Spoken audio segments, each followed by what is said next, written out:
Mon Seigneur et mon Dieu, je crois de tout mon cœur que tu es ici, que tu me vois, que tu m'entends.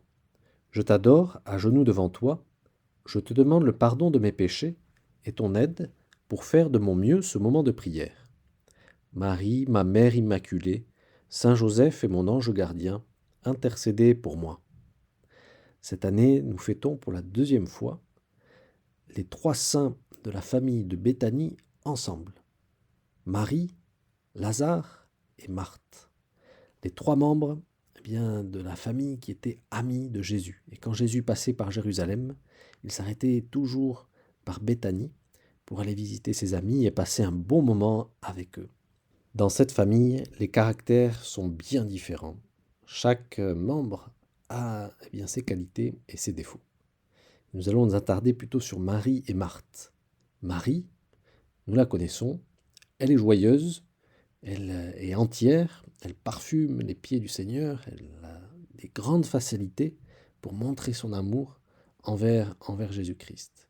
Et elle lave les pieds de Jésus avec ses cheveux, elle essuie les pieds de Jésus avec ses cheveux. Quant à Marthe, sa sœur, c'est la femme moderne par excellence. C'est une femme de tête. C'est certainement la maîtresse de maison, car elle est mentionnée en premier. Elle prend les choses en main et elle cherche toujours à faire comme il faut dans le bon ordre.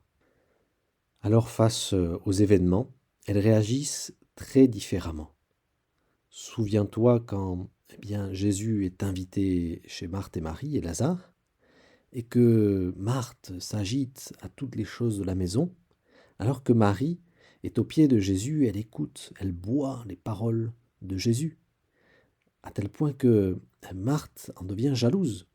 Et elle dit, Jésus, dis quelque chose à ma sœur, qu'elle m'aide dans les choses de la maison pour préparer le repas et pour préparer toute la maison pour tous ses invités, car certainement Jésus venait aussi avec ses apôtres. Et Jésus, qui voit toujours au-delà des apparences, ne dit pas à Marie d'aller aider sa sœur Marthe, mais il s'attarde plutôt sur le tréfonds de l'âme de Marthe. Pourquoi t'agites-tu, dit-il. Au fond, il essaye d'expliquer à Marthe qu'elle peut elle aussi profiter de lui tout en faisant tout ce qu'elle a à faire. Qu'elle peut garder la présence de Dieu malgré ses petites souffrances, malgré cette petite panique qu'elle a de savoir si elle sera à la hauteur d'une bonne maîtresse de maison, comme elle s'en fait l'image. Au fond, elle ne sait pas encore utiliser sa souffrance pour aimer. Elle s'en sert de guide pour elle-même, de sorte que chacun de ses actes en porte la marque triste.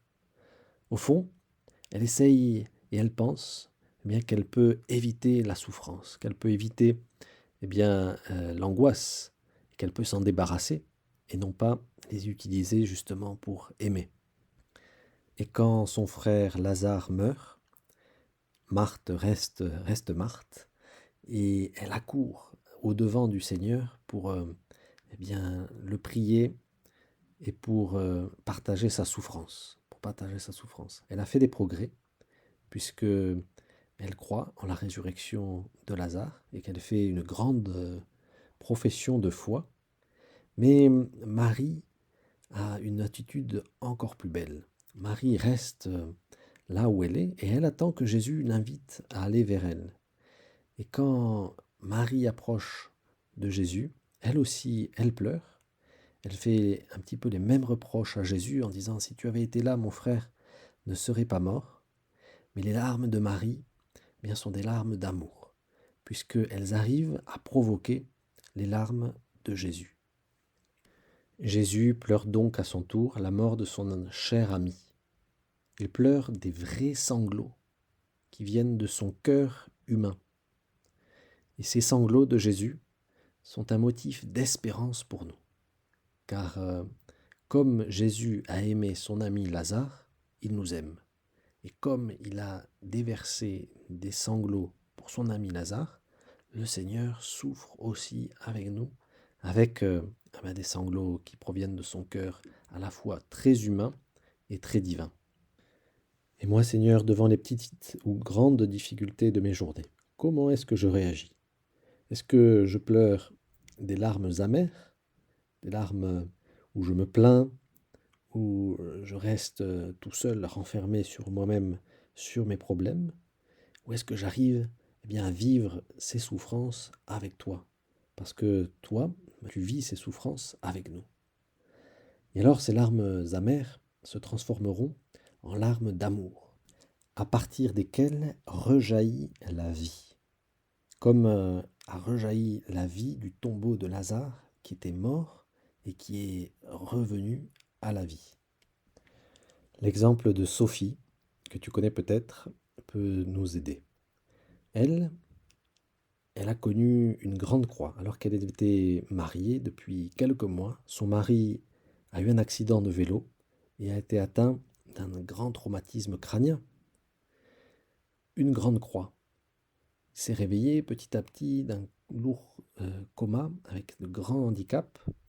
Et eh bien, Sophie, petit à petit, elle a compris eh bien, que c'était une croix qui lui était présentée et qu'il fallait faire face et que c'était possible d'être heureuse avec, avec ses souffrances et que eh bien, les larmes qu'on verse parfois eh bien, peuvent être très fertiles.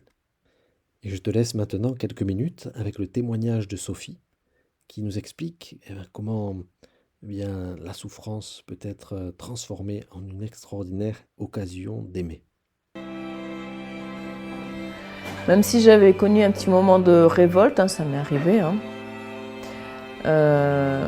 j'ai tout de suite vu que c'était stérile. Soit je me révoltais et je voyais bien que les conséquences c'était une tristesse, une colère, j'allais me détruire. Soit j'acceptais les choses, même si je ne les comprenais pas toutes. Et en ça, la foi m'a aidée, c'est-à-dire que je comprendrai un jour et que de toute façon, voilà, Dieu est amour et Dieu, s'il permet ça, c'est en vue d'un plus grand bien. Et que j'allais le découvrir, quoi. C'est un peu une confiance, quoi. Alors là, donc 15 ans après l'accident, voilà, mon mari, il a toujours progressé, il n'a jamais régressé. C'est vrai que c'est vraiment une école de réalisme, c'est de se dire, il y a des choses qu'il ne pourra jamais faire, il ne pourra jamais remarcher seul, ça on le sait. Après, au quotidien, la maison est vraiment adaptée pour lui, donc il fait pas mal de choses. Et pour le rangement, la cuisine, c'est lui qui débarrasse, c'est lui qui fait la vaisselle, c'est lui qui met couvert. Enfin, puis sinon, il s'occupe aussi des enfants, ils peuvent jouer ensemble pour partager des choses. Après, je dis pas que c'est linéaire, hein. Des fois, lui aussi se révolte. Hein.